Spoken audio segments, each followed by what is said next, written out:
Okay, I guess I'll get started. So last time we talked briefly about linear algebra. What I'm going to do today is continue. Well, we talk about fields. I'll continue with just a brief summary of field, and then get into vector and matrix operations. So addition, transpose, multiplication, exponentiation, and then the interesting, important topic of linear combinations, which show up in all sorts of different places. And once you understand what a linear combination is, that's actually the basis of many things like utility theory and game theory when you study that. And then we get into independence, basis, and rank, and then systems of equations, which is a place where you'll kind of see what where basis and rank really show up right away. Okay. So last time I finished with the concept of a field, and I think some people might be wondering why field. You know, why did people come up? Why did mathematicians come up with the notion of field? Why is it important? Much of the progress in mathematics between, let's say, 19th and 20th century, particularly in the 19th century, was to formalize intuitive understandings of things.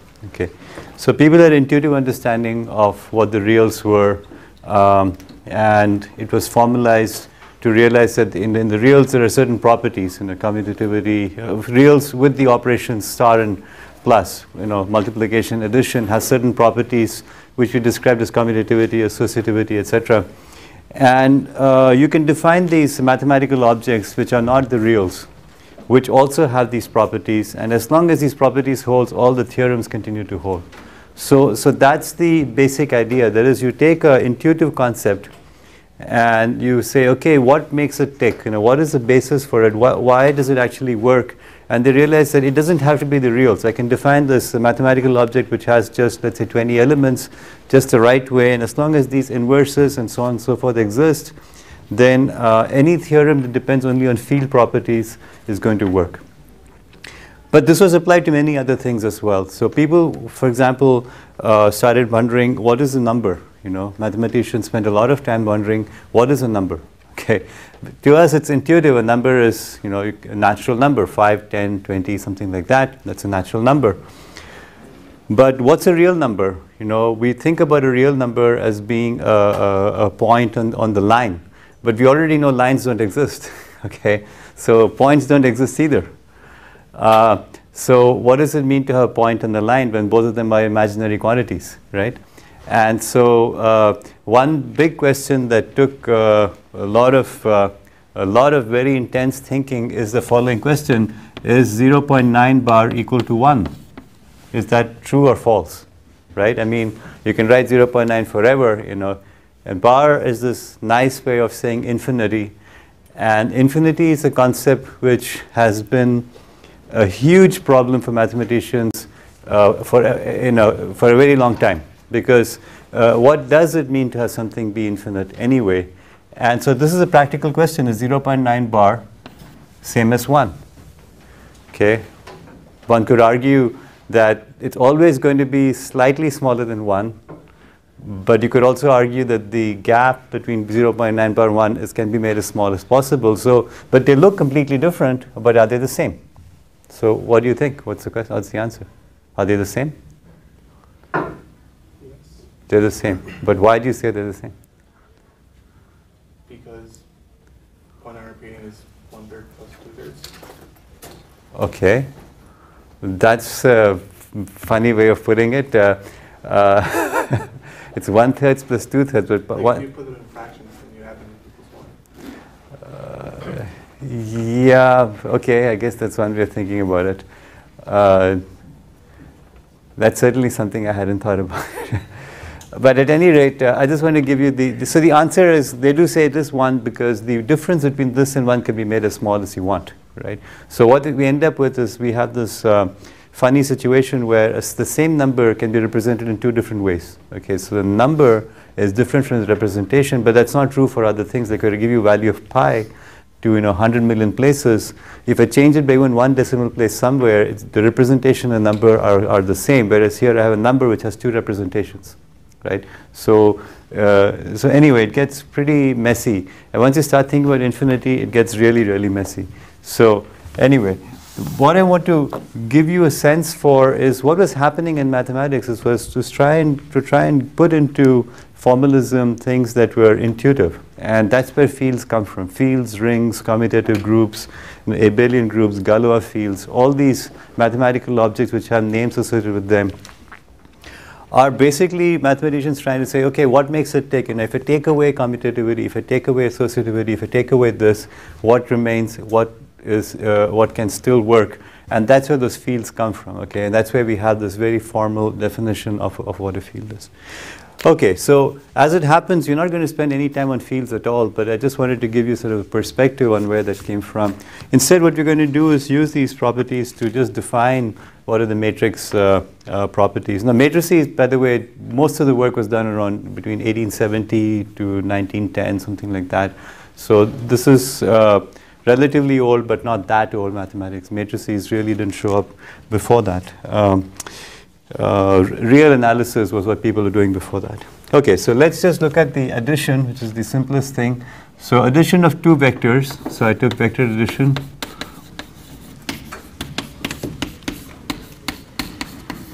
Vector addition is just basically add up the elements, one below the other. You can write the elements like so, you can draw a line, and let's say this is A1, B1, this is A1 plus B1 is going to be the first element. And so you just go through adding each of these things up, and that's your vector addition. Nothing particularly complicated about it. Because this is an element of a field, and that's an element of a field, so these two guys, so this sum is also in the field because of closure. So the elements of this sum are also going to be elements of the same field. So these are 2 reals. You're going to get a real over here, and so it's going to be in the field, and that's where we get the field property from. So this is what shows that the sum of 2 vectors is going to have elements from the same field. Because again we have field property that says that it's commutative for addition. I can also talk about the fact that A1, so vector A, which you'll draw in bold in the book, but I can also draw like that. A plus B, those are 2 vectors, is equal to B plus A, and we get that because the field is going to be commutative. So we get that property out of the field property. Similarly, you get associativity and the existence of a additive inverse. Now, multiplication, I'm going to come to in a minute, but additive inverse exists. Now, in the text, I said that the distributivity holds. That's not true. You should strike that out. We don't have distributivity because you have multiplication. We haven't come to multiplication yet, but as you'll see, multiplication matrices is not the way it works for the elements which are from the field. So just delete those last 2 words on page 74 that says distributivity. There's only, for the vector addition, we're just going to do, it only works for the additive properties, not multiplicative. Okay, but we'll come to multiplicative in a minute. However, about matrix addition,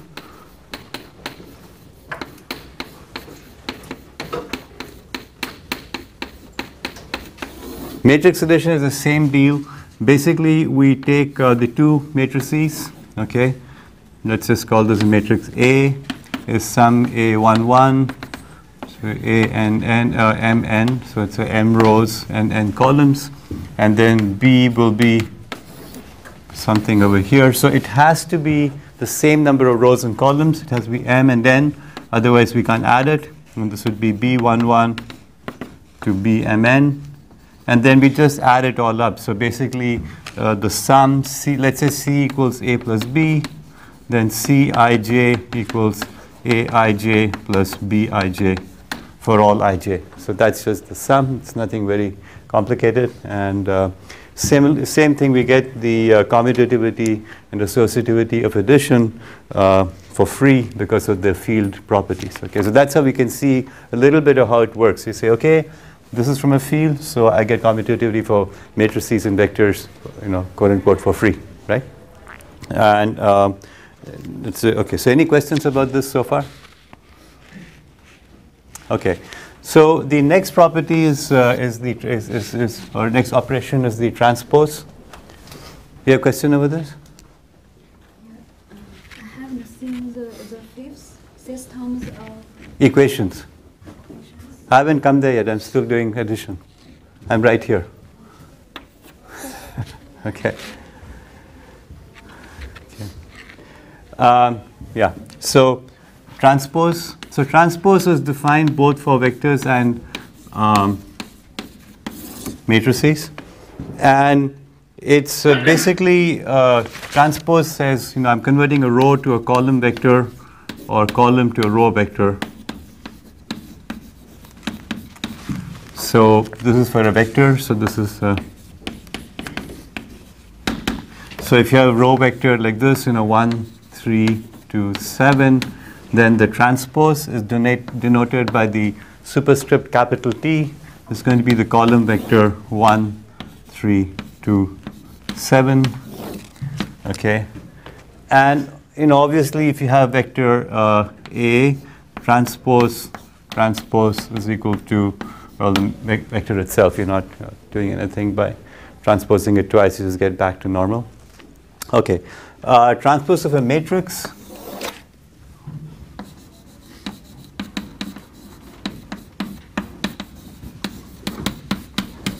It just takes each row.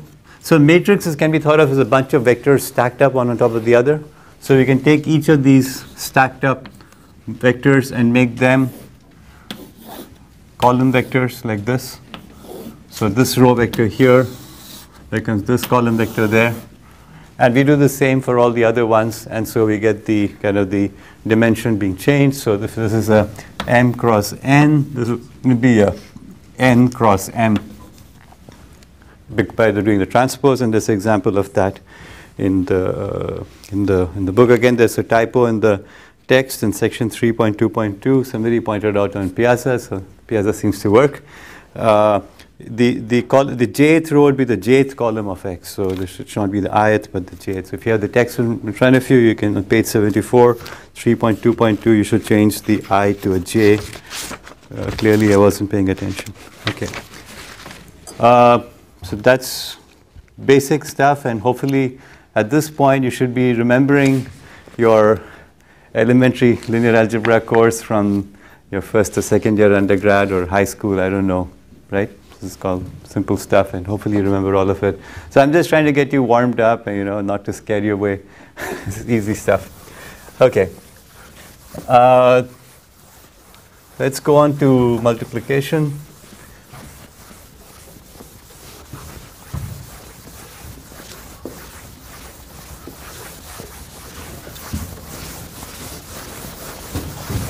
Okay, so do I have, yes. So multiplication. So let's do vector multiplication.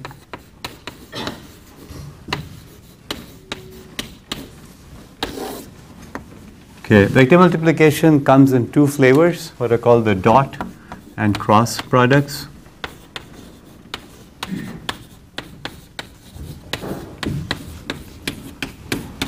Okay, let me start with the dot product first. So dot product looks like this. If I take a vector, I'll just draw a column vector. It's easier to show this way. So let's just say it's A1, A2, AN. And then I have another vector. This is vector A, this is vector B, and this is B1, B2, Bn. Now it's important that they have the same number of rows. Both n can't be n and m, doesn't work. Then the dot product is going to be, let's say C equals A dot B. It's going to be basically sum of AI, BI. So we're going to take this and this, multiply it, add it to this plus this, etc. Right? So we're doing something funny here. We're not multiplying the individual elements. It's not like addition where you'd have A1, times B1, okay, or all the way up to AN times BN. It's not that. Okay. Intuitively, you'd say that's what you want to do. Okay. I mean, why not do it like addition, where you take each row and just add it up, and that's the way you would think you should be doing it, but in fact you don't.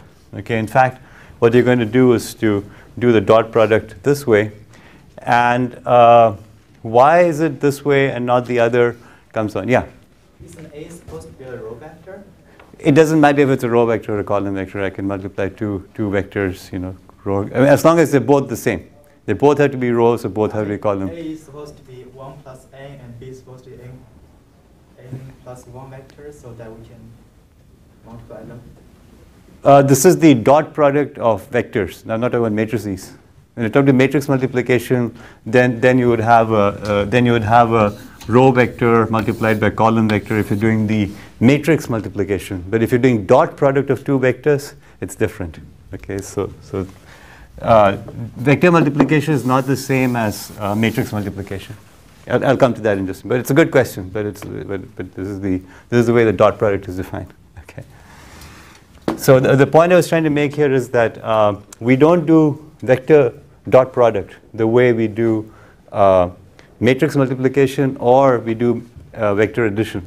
Okay. It's because later on we'll find this is a more convenient way of doing things. Okay. So I can see you're confused, and don't worry, it'll become clear in just a few minutes. Okay. So this is the dot product, and then we have something called the cross. Yes, this question.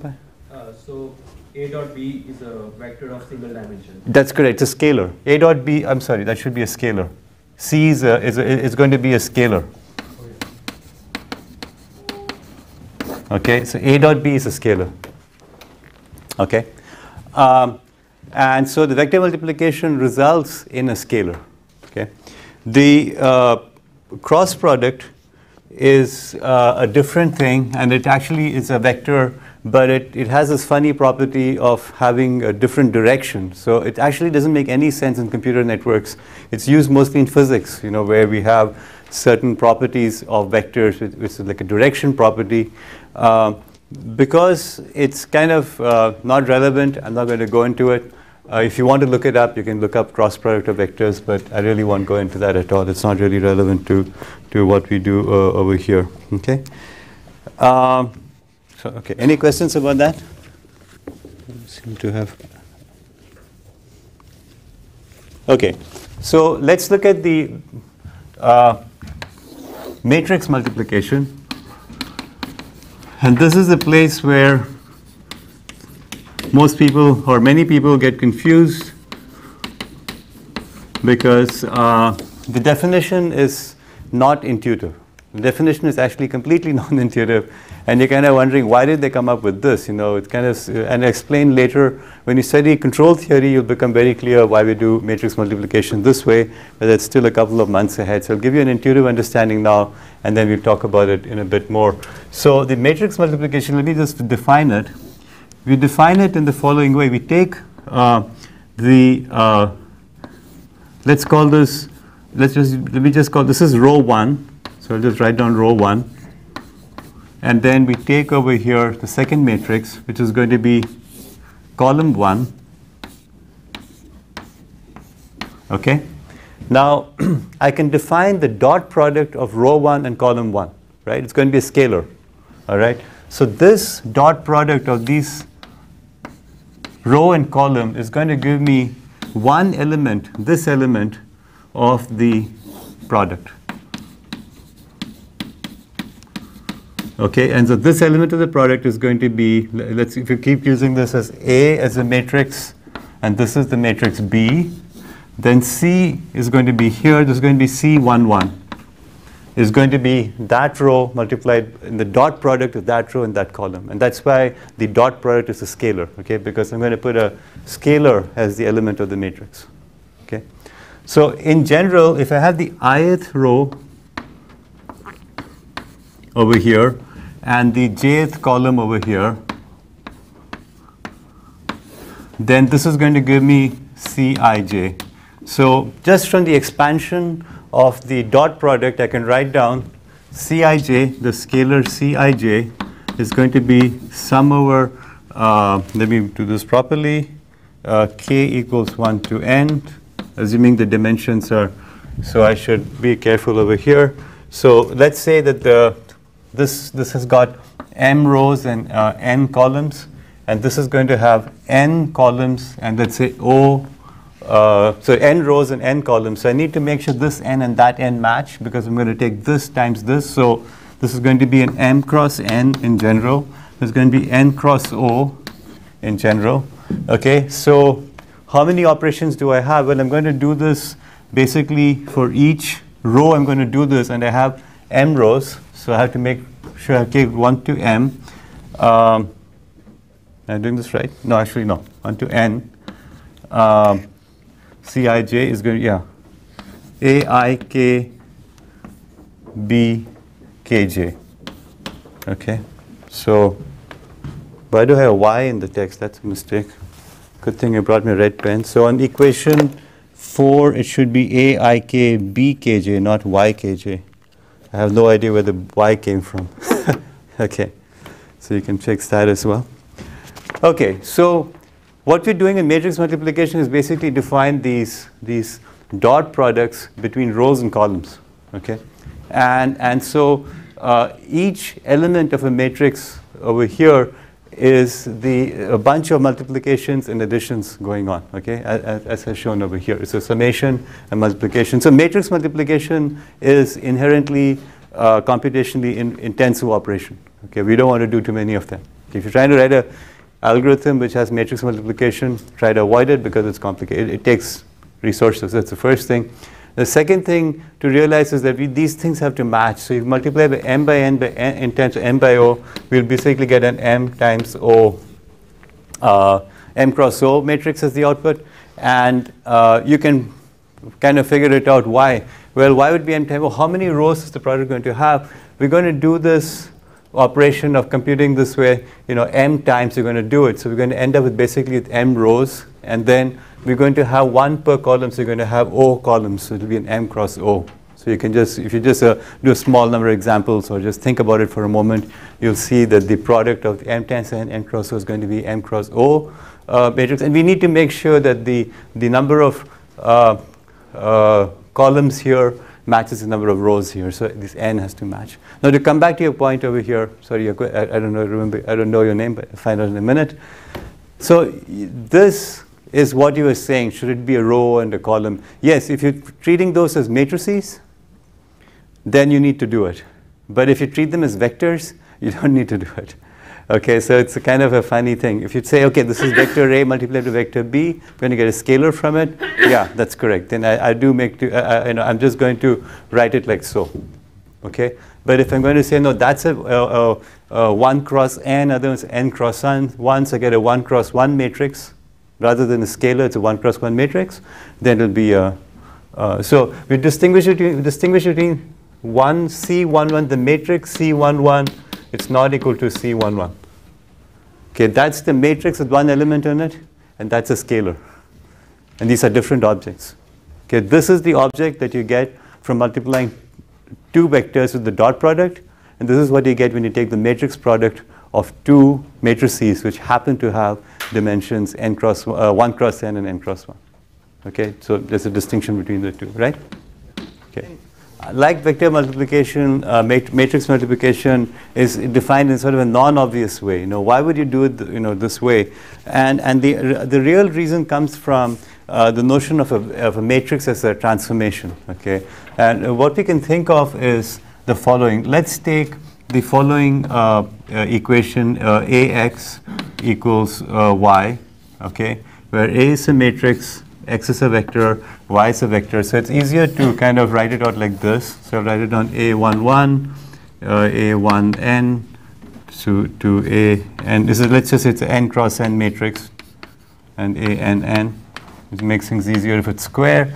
And then we have over here a column vector, which is x1 to xn, and equals y1 to yn.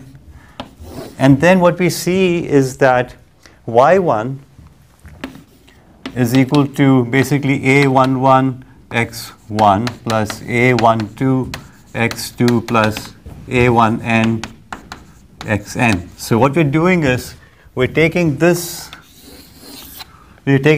row and we're multiplying with all the x's and we're getting the first value y. Okay, so many of you have been to these ice cream places, Cold Stone Creamery and so on. They say, would you like a mix-in? You say you take some vanilla, you take some strawberry, and you kind of mix it all together, and you get some horrible concoction. Or if you've gone to Mongolian grill, how many of you have been to Mongolian grill? Okay, so all of you kind of know. You go in the back and you take your bowl and you fill all this stuff, and then they put it in this wok and then they fry it up. These are your ingredients. Okay, sorry, these are your ingredients, and these are the portions. So that could be spinach, and that could be whatever you like, all the stuff, and these are the weights. This is a fraction of the bowl filled in, and this one is the first customer. The first customer got certain fraction of all the different ingredients. Okay, so this much of vanilla, this much of strawberry, this much of bok choy, and mix it in, and you get the first horrible concoction y1. It's a linear combination. Okay, we'll talk about linear combinations in a minute, but what you're seeing over here is you're taking a combination of the different elements with the different weights, and that sum is this thing over here.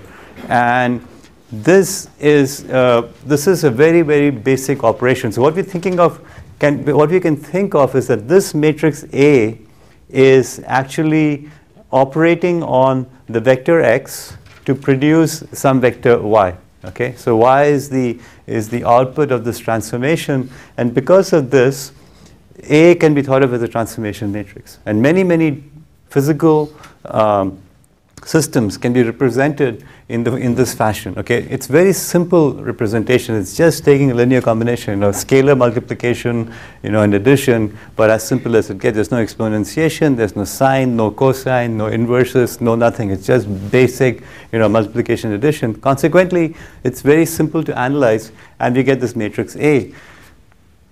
If you try this out, you will find that if AB is some combination and you apply it on x equals y, for this to work out, okay, and we write C is equal to C, then C has to be written exactly as the matrix multiplication. Okay, if you're going to take two operations, first we apply B, then we apply A, so that's the order. Okay, we do B and then A, it's not the way it looks. But we want to represent that by a single matrix C. For this transformation to have the same effect as the individual transformations, we need to define C as a matrix multiplication of those two matrices. Something you can try out at home. And that's what motivates the definition of matrix multiplication in this fashion. If you do it this way, this kind of works out. So then we can get into this really nice, interesting situation and say, okay, I take a matrix A and I'm going to apply it, I'm going to apply B on it and C on it and so on. And we can write down the combination to figure out the effect of these transformations. We just do matrix multiplication, and out pops a single matrix that's the combination of all the different underlying transformations. Okay, so that's something to try out. Okay, so any questions about this? Okay, so this is the basis for many things actually. Just to give you a simple example, many of you remember the Taylor series expansion of a function, right? So if you take an n-dimensional function, we take the Taylor series, n-dimensional Taylor series expansion, it's going to tell you basically if you have some trajectory in space and we want to go from here to the next point, we can approximate this by a straight line. Okay, just this little gap over here can be a little bit of a straight, even though it's a curve, the small distance can be thought of as a straight line. And so then we can say, okay, this represents a point in space, this represents the Taylor series expansion terms, and that tells you the next point in space. Okay, and so many differential equations in continuous space can be converted into this form, and that tells you how the point moves in space. Okay, in control theory, this becomes very important. Anyway, just a flavor of why we use multiplication in this way. Most textbooks just say, yeah, this is what it is, but there is some reasoning to it. There's some reason why we do it this way. Okay, now there's one fact about multiplication, which is that it's not commutative. Okay, so vector matrix multiplication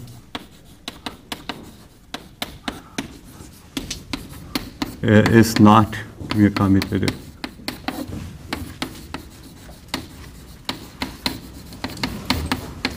Which means that if AB is not equal to BA, okay? Why is this? Well, let's just see. This could be M cross N, and this is a N cross O. Okay, so this gives you a M cross O matrix, right? And BA, well, that's a N cross O multiplied by a M cross N. You can't even define it. I mean, it doesn't even exist, for example, right?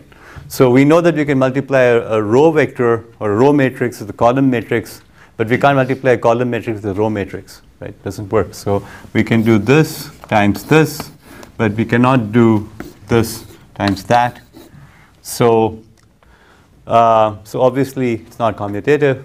So, and a consequence of this is that in scalars, if AB equals 0, then this implies either A is 0 or B is 0 or both, right?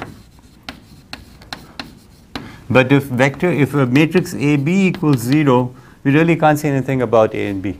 They may or may not be 0. Okay, it could be, we can take two non-zero matrices, multiply them, and the result, the product will be the 0 matrix. That's a matrix with all 0 elements, and in fact, it won't work. So consequently, even though the elements of a matrix may form a field, matrices themselves do not form fields. Okay, so in other words, if you take general matrices, okay, then we do not have field on them because commutativity is a requirement for a field. Now with square matrices of a certain sort, we can define them to be fields, but in general, matrices do not form fields, and also because of this, we don't have the distributive property.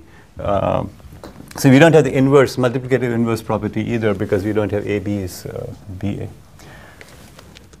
Okay. So at any rate, they don't form fields. That's important.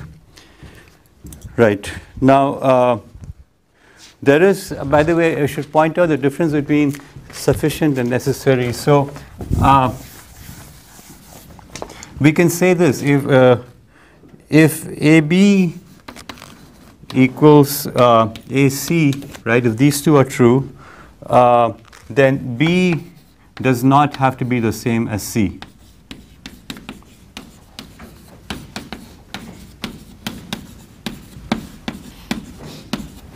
That's another consequence of matrix multiplication. Okay, you can't kind of cancel out the A's on both sides and say, yeah, AB equals AC, so B equals C. But, just to make sure, but if B equals C, then AB equals AC. Okay, that still holds. Okay, so not everything is completely messed up with multiplication. If B equals C, yeah, then AB equals AC because that's your substitution. Okay. Okay, any questions about this so far? Okay, so that's relatively easy stuff. And I don't know, do you need an example? I don't know if you need an example or not. It's relatively, yeah. Since A was on the same side in both cases, couldn't we just multiply on the left side of each side of the equation by A inverse and get... Let me see. Yeah, if the inverse exists. Okay. Yeah, inverse may not exist. Okay. Right. So that's one of the things that we're going to. Yeah. Okay. So the other kind of thing we're going to have is just a definition of what's called a square matrix. It's a really easy thing. A square matrix is basically something where you have n rows and n columns. So that's a square matrix. The nice thing about square matrices is that you can multiply, and as long as they have the same number of rows and columns, we know the multiplication is always going to work. Okay, so if you have a transformation I talked about earlier, we have A, B, and so on. If they're both square matrices of the same order, then we can keep kind of multiplying them out. There's no problem. Okay, so we generally like to work with square matrices, and there's a special kind of square matrix which has ones along the main axis like this and zeros everywhere else. And this one is called the identity matrix, I. Okay, and so this notation of drawing a big loop means zeros everywhere else. Okay, and that's called a, so anything that has only elements along this